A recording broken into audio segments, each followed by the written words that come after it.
My boyfriend's mother called me and said, "Don't come to the family gathering, you're too old for my son." I was only 2 years older. My boyfriend's sister added, "You're going to embarrass us." I stayed calm and replied, "Understood." A week later, they met at an exclusive restaurant, but when they saw me there, the whole family fell silent. The call came while I was standing in the grocery aisle, my hand wrapped around a carton of eggs. Her voice was calm, surgical, like she was canceling a dentist appointment. "Don't come to the family gathering," she said. "You're too old for my son." Hi, my name is Rachel. I'm 34 years old, a marketing director, and until that moment, I thought I was building a life with Ethan. He's 32. We've been together almost 3 years. Long enough for shared keys, shared holidays, shared plans whispered in the dark. His mother, Diane, didn't raise her voice. She didn't have to. She followed it with a pause, then added, "We don't want things to feel awkward." Before I could respond, his sister Lily texted, "You're going to embarrass us." No emoji, no explanation, just a verdict. I stared at my phone while a stranger waited for eggs behind me. I felt something tighten in my chest, the warning ache that comes before humiliation. But I didn't give them the satisfaction. I typed back 2 words, "Understood." That night, Ethan kissed my forehead and said his family dinner got rescheduled. He didn't meet my eyes. I told myself I was being paranoid. I told myself love meant trust. A week later, I wore my dress and walked into Bellamy's, the exclusive restaurant in the city. White tablecloths, crystal glasses, low golden light. I spotted them immediately. Diane, Lily, Ethan, laughing. And then Diane looked up and saw me. For a second, no one moved. It was like someone had hit pause on the entire restaurant. Ethan's smile collapsed first. Not shock, fear. The kind you get when you're caught, not when you're surprised. Diane's lips pressed into a thin, furious line, like I tracked mud across her living room carpet. Lily's eyes flicked to her phone, already rehearsing whatever lie she'd tell later. I didn't walk to their table. I walked past it, straight to the hostess, and said my name like I belonged there, because I did. Behind me, I heard Diane hiss, "What is she doing here?" And Ethan finally stood up. "Rachel, wait." That's when I understood. This wasn't just about a dinner I wasn't invited to. This was about decisions being made without me, of conversations I wasn't allowed in, about a future I thought I was part of, quietly edited without my consent. I turned around slowly, met Ethan's eyes, and saw it clearly for the first time. He hadn't protected me. He'd agreed with them. And that realization? That was the moment everything started to change. We didn't talk that night. Ethan texted, "Can we please not do this in public?" Like I was the one who'd staged the betrayal under chandeliers. The next morning, I went to his apartment with my spare key and found my toothbrush missing from the cup, my hoodie gone from the chair. Small things, but deliberate. Like he'd started erasing me in quiet, manageable pieces. When I confronted him, he said, "They're just worried about me. Not us. Me."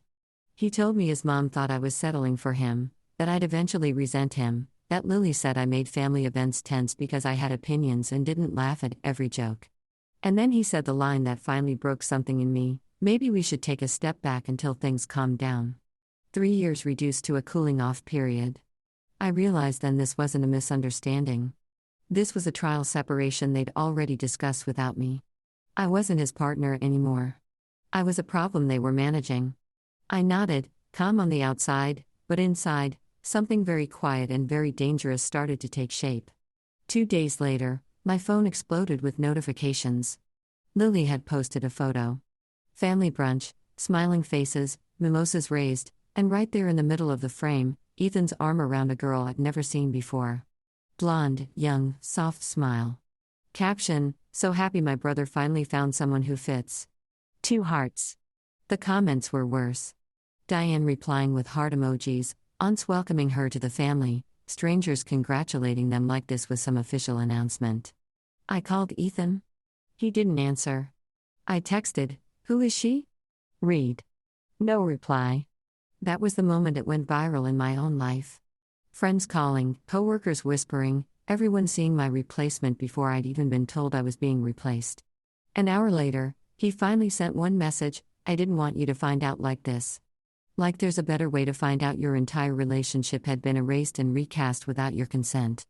I sat on my couch, staring at that photo, and felt something shift. Not heartbreak, clarity. And clarity is dangerous when you're done being polite. I didn't cry that night. I cleaned. I folded his shirts that were still in my drawer, deleted photos, muted names, and with a very small, calm movement, the chaos in my chest turned into something sharp and focused. By morning, I knew exactly what hurt the most. Not losing Ethan, losing my dignity in front of his entire family and anyone who saw that post. They wanted me to disappear quietly, age me out, replace me politely. So, I stopped reacting and started remembering. Diane bragged constantly about her charity board. Lily worked for a company obsessed with public image. And Ethan? He was weeks away from a major promotion that required a spotless personal reputation. They cared about appearances, about narratives, about being admired, and I knew their secrets. Not scandals, worse. Hypocrisy. So, I did what they never expected. I stayed silent. I smiled at work. I posted nothing while I gathered screenshots, emails, timelines, and proof. Not to destroy them loudly, but to let the truth introduce itself at exactly the right moment. The moment came faster than I expected. Diane's charity was hosting a fundraising gala. Big donors, local press, a carefully polished guest list. And guess who was probably sponsoring one of the tables? Lily's company. With Ethan listed as her +1 on the event site. Perfect. 2 hours before the gala, I forwarded a neatly organized folder to the charity's compliance committee and Lily's HR department. No drama, just documentation. Proof that Diane had been steering donations toward businesses owned by her friends, and emails where Lily helped smooth things over when questions were asked. Nothing illegal enough for jail, but more than enough for headlines and internal investigations. Then I sent one last message to Ethan: you should probably check your email before tonight. At the gala, while champagne was being poured and speeches rehearsed, phones started vibrating. Whispers replaced laughter. Staff pulled Diane aside. Lily disappeared into the hallway, face pale, typing frantically. And Ethan? He kept refreshing his inbox, realizing his promotion interview the next morning was about to look very different. I didn't need to be there to feel it, but I went anyway. I arrived just as the room shifted. Not loud, not dramatic, just tight, like everyone could feel something bad had entered the building, even if they didn't know what yet. Ethan saw me first. His face drained so fast I thought he might actually sit down. "Rachel, what did you do?" he whispered, grabbing my arm. I gently pulled free. "Nothing you didn't help make possible." Across the room, Diane was arguing with a woman in a black suit, her perfect posture cracking. Lily stood near the bar, shaking, phone pressed to her ear, repeating, "I didn't know, I swear." That's when Diane spotted me. Her eyes went wide, not angry, terrified. "You," she breathed, like she'd just remembered a ghost. I walked closer, close enough that only she could hear me. "You told me not to embarrass your family," I said softly. "So, I didn't. I let you do it yourselves." Ethan tried to speak, but nothing came out. For the first time, no one was protecting him, no mother, no sister, no narrative, just consequences standing in a rented ballroom. And finally, the truth. Here's the twist they never saw coming. I didn't leak anything publicly. No social media, no reporters, just internal channels where reputations quietly suffocate. By the next week, Diane stepped down for personal reasons. Lily was placed on indefinite leave, and Ethan's promotion given to someone with fewer complications. He showed up at my door 3 days later, eyes red, voice small. "They ruined everything," he said. I looked at him and finally felt nothing. Not love, not anger, just relief. "No," I corrected. "You did. I just stopped covering for you." He asked if we could try again, said he'd choose me this time. I smiled, not cruelly, not kindly, just honestly. "You already chose," I said, and so did I. I closed the door, blocked his number, and went back to my quiet, peaceful apartment that no longer felt temporary.